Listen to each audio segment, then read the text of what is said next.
Budget में एक महत्वपूर्ण घोषणा किया गया 25 करोड़ रुपए से वित्त विभाग के भीतर एक यह लिंक इससे साबित होता है कि बजट का भाषण अभी चल ही रहा था और रिपोर्ट फाइल करने में भी उनको कम से कम 1 से 2 घंटा लगता है। इसकी स्थापना भी आश्चर्यजनक। इस कंपनी के पास कोई भी कार्य का अनुभव कि बजट बनाने के पूरे दौरान बिहार सरकार जब बजट बना रही थी वित्त सचिव के नेतृत्व में, आनंद किशोर के नेतृत्व में,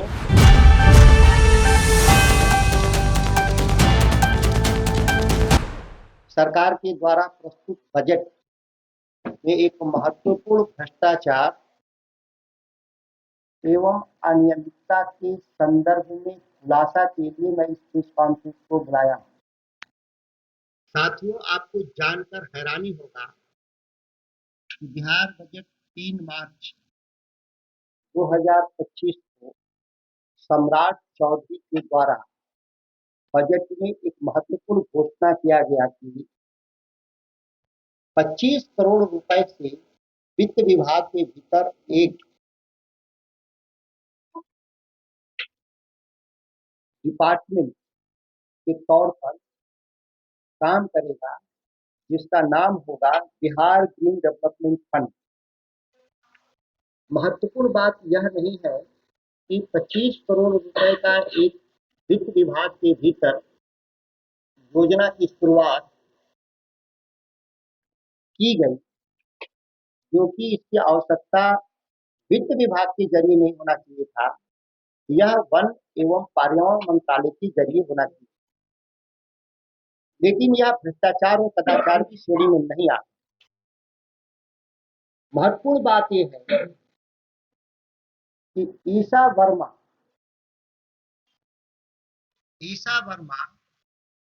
बोध फाउंडेशन की प्राइवेट लिमिटेड की जो अध्यक्ष हैं, चेयरमैन है, मैनेजिंग डायरेक्टर है, वह दीपक कुमार कौन है, जिसको बिहार के लोग डीके टैक्स के नाम से जानते हैं। ईसा वर्मा दीपक कुमार की बेटी हैं और दीपक कुमार माननीय मुख्यमंत्री के प्रधान सचिव। उनकी कंपनी को फायदा पहुंचाने के लिए 25 करोड़ का ग्रीन फंड वित्त विभाग के द्वारा बजट में घोषणा किया जाता है। यह लिंक इससे साबित होता है कि बजट का भाषण अभी चल ही रहा था। उसी समय बोध प्राइवेट लिमिटेड के लिंक्डइन प्रोफाइल पर एक विस्तृत लेख ईसा वर्मा के द्वारा छापा जाता है, डिस्प्ले किया जाता है। आश्चर्यजनक है कि बजट एक गोपनीय दस्तावेज है जिसकी जानकारी मीडिया में भी बैठे हुए लोगों को तब दी जाती है जब बजट पेश कर दिया जाता है। देश के सबसे त्वरित एजेंसियों के द्वारा भी बजट से संबंधित खबरों को छापने के लिए जो दस्तावेज की उपलब्धता होती है, वो घंटों बाद निकल कर सामने आता है और रिपोर्ट फाइल करने में भी उनको कम से कम 1 से 2 घंटा लगता है। लेकिन आप लिंक्डइन प्रोफाइल, जिसको मैं आपकी प्रति देने जा रहा हूँ, आप देख लें कि बजट इधर पेश हो रहा है और लिंक्डइन प्रोफाइल के जरिए बोध प्राइवेट लिमिटेड इसके बारे में विस्तृत एक लेख लिखता है। ईसा वर्मा के दीपक कुमार प्रधान सचिव मुख्यमंत्री की बेटी है, जिनको फायदा पहुंचाने के लिए 25 करोड़ की एक योजना वित्त विभाग के जरिए ग्रीन एनर्जी के नाम से शुरू किया जाता है, जो एक लूट का सबसे बड़ा सबूत है। इसकी स्थापना भी आश्चर्यजनक है। इस कंपनी के पास कोई भी कार्य का अनुभव नहीं है। इस तरह के मामले में इसकी स्थापना की जाती है 17 दिसंबर 2024 को। मतलब आज से 2.5 महीना पहले इस कंपनी को रजिस्टर्ड किया जाता है। जाहिर है कि इस कंपनी की स्थापना ही बजट में जो प्रावधानिक 25 करोड़ रुपए था उसको लूट के लिए या उनको बोध प्राइवेट लिमिटेड को देने के लिए यह घोषणा की जाती है।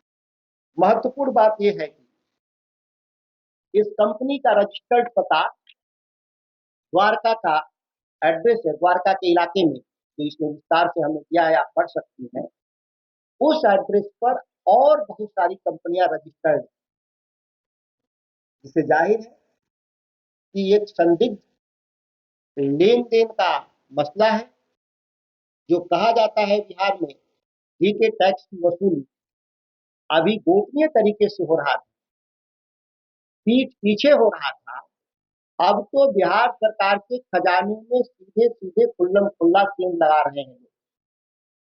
कोई भी किसी को काम अलॉट करने के लिए स्पष्ट नियम है कि 15 लाख से रुपए से ज्यादा कोई भी कार्य का आवंटन ग्लोबल टेंडर के जरिए किया जाता है, जिसमें उसकी पहली प्राथमिकता होती है कि उसके पास कार्य अनुभव है कि नहीं, एक्सपीरियंस है कि नहीं, और दूसरा होता है निविदा में जो सबसे न्यूनतम बोली लगाएगा उसी को काम दिया जाएगा। इस पूरे मामले में आप जांच करेंगे तो न पूरी किसी भी प्रक्रिया का पालन नहीं किया जा रहा है।